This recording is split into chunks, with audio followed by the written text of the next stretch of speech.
Laskar Hitam datang nak jatuhkan perpaduan kita. Nak hancurkan kepercayaan kita. Takkan kita nak duduk diam je.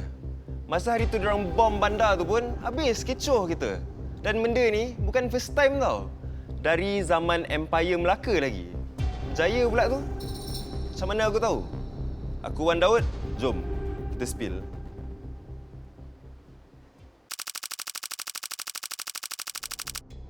Kalau korang nak tahu, Laskar Hitam ni dah ada dari zaman Empire Melaka lagi. Gila tak gila, dah berapa lama dah diorang ni survive? Aku rasa masa zaman Paramaeswara tu, ejen Laskar Hitam dah ada dah dekat situ.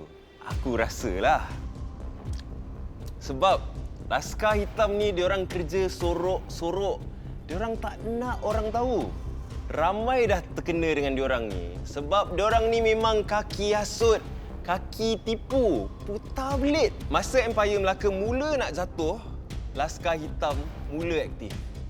Makin ramai ejen yang masuk ke dalam sistem istana. Keputusan istana, diorang yang tentukan. Pentadbiran start berpecah belah. Banyak salah yang diorang buat terlepas. Habis rasuah sana sini. Hang Jebat derhaka dengan Sultan. Tun Mutahir mati kena fitnah sebab diorang kaburkan judgement Sultan pada masa tu. Kau nampak? Apa yang aku nampak? Kalau dalam istana dah jadi macam tu, kau rasa rakyat macam mana pula? Inilah taktik sebenar Laskar Hitam nak pecah belahkan masyarakat. Diorang tahu kelemahan kita. Takkan berdepan dengan konflik. Tapi kita dendam. Lepas tu, kita mulalah bermusuh-musuhan. Hujungnya, habis. Pecah belah rakyat kita. Tapi itu cuma satu permulaan je. Itu nak lemahkan struktur Empire Melaka. Untuk senangkan kuasa luar nak serang kita. Siapa dalang?